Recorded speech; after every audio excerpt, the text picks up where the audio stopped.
दोस्तों, भारत के इतिहास में कई धमाकों की आवाजें दर्ज हैं, लेकिन 14 नवंबर 2024 की रात श्रीनगर के नौगाम थाना परिसर में जो हुआ, उसकी गूंज सिर्फ दीवारों तक सीमित नहीं रही। वो गूंज सीधे देश की सुरक्षा व्यवस्था पर सवाल बनकर उठी।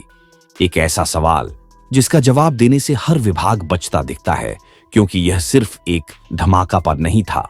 यह एक कहानी है जिसमें छाया भी है, साजिश भी, सिस्टम की चूक भी और वो सच भी जिसे दबाया जा रहा है। आज मैं वही कहानी आपको सुनाने वाला हूं। 14 नवंबर की रात श्रीनगर की हवाओं में ठंड थी, सन्नाटा था और अंधेरे में सिर्फ दूर कहीं से आती ट्रैफिक की हल्की आवाजें।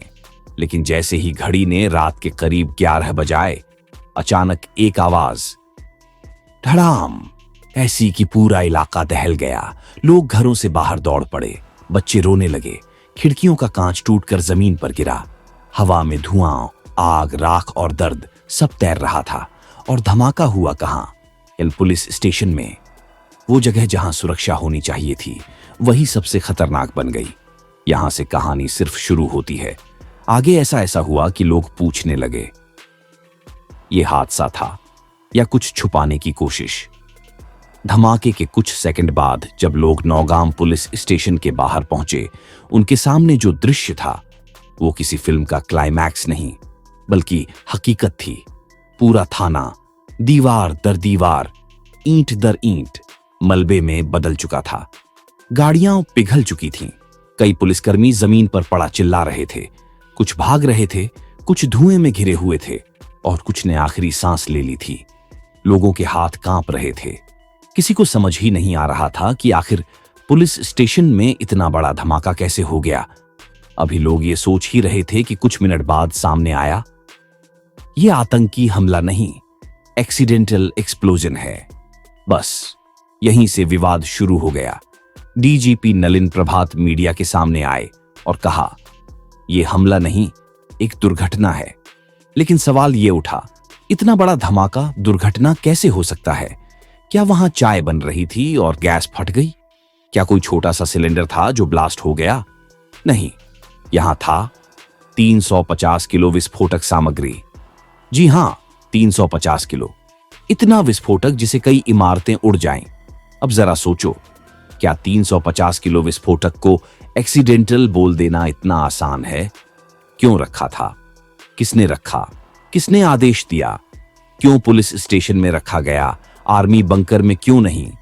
कहानी यहीं से डरावनी होने लगती है।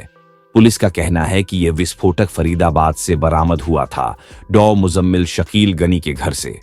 यह वही विस्फोटक था जिसे आतंकी मॉड्यूल के केस में जांच के लिए भेजा गया था। लेकिन कंट्रोवर्सी ये नहीं कि विस्फोटक कहां मिला।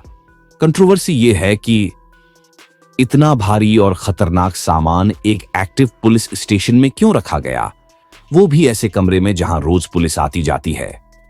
क्या ये एसओपी है? नहीं। क्या यह सुरक्षित था? बिल्कुल नहीं। क्या यह एक ऐसी जगह रखा गया था जहां यह किसी दुर्घटना से फट सकता था? इसका जवाब अभी तक किसी ने साफ नहीं दिया। धमाके में 9 लोगों की मौत हुई और सबसे दर्दनाक बात, मारे गए सभी वो लोग थे जो विस्फोटक को हैंडल कर रहे थे। एसआईए का अधिकारी, 3 एफएसएल अधिकारी, क्राइम विंग के 2 लोग, रेवेन्यू डेपिट के 2 अधिकारी और एक टेलर जो टीम के साथ काम कर रहा था। अब सवाल, क्या उन्हें खतरे का अंदाजा था? क्या उनको बताया गया था कि वो किस चीज को छूने वाले हैं? क्योंकि अगर उन्हें बताया गया होता तो शायद सुरक्षा suit, helmet, mask, remote handling system का इस्तेमाल होता। लेकिन यहां तो जैसे कोई जल्दबाजी थी, या ऐसा था कि जो कर रहे थे उन्हें पता ही नहीं था क्या खतरा सामने है। कुछ लोग कहते हैं ये सिर्फ चूक नहीं लगती, कुछ और है। जैसे ही सीसीटीवी फुटेज सामने आया, पूरा इंटरनेट हिल गया। 1 सेकंड में इमारत कांपी, दीवार बाहर उछली, आग आसमान तक गई और धुआं इतना कि पूरा इलाका काला हो गया। ये धमाका किसी छोटी गलती जैसा नहीं लगा।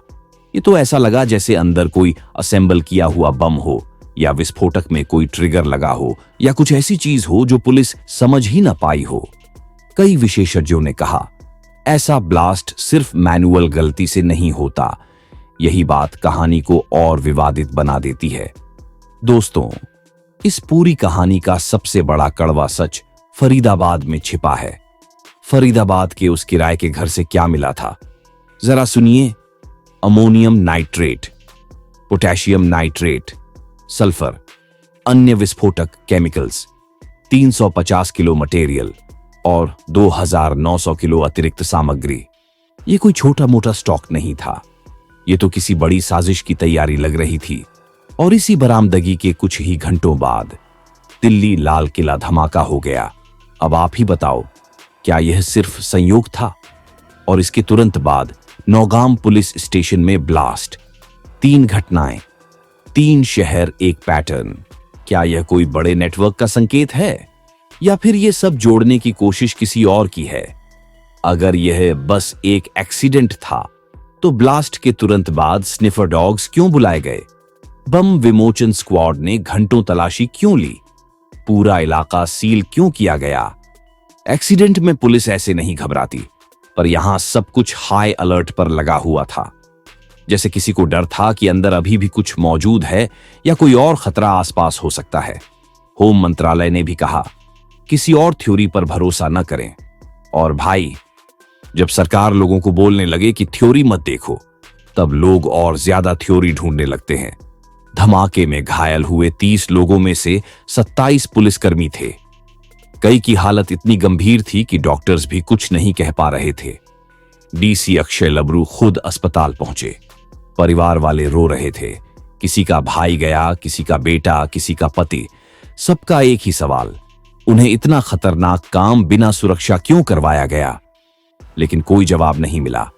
सिर्फ रिपोर्ट्स, सिर्फ बयान, सिर्फ एक्सीडेंट का टैग। कुछ स्थानीय लोग कह रहे हैं, थाने में बहुत सारे केस की फाइलें थीं, कुछ बड़ी जानकारी रखी थी। क्या पता धमाका हुआ नहीं, करवाया गया हो। हम किसी नतीजे पर नहीं पहुंच रहे, लेकिन इतना जरूर कह रहे हैं कि जब भी सरकारी रिकॉर्ड किसी इमारत में होते हैं और अचानक आग या धमाका होता है, तो शक जरूर उठता है। क्या यह सब संयोग था या किसी की प्लानिंग? समय बताएगा। कई रिटायर्ड आर्मी ऑफिसर्स ने कहा, 350 किलो विस्फोटक को पुलिस स्टेशन में रखना ही गलत था।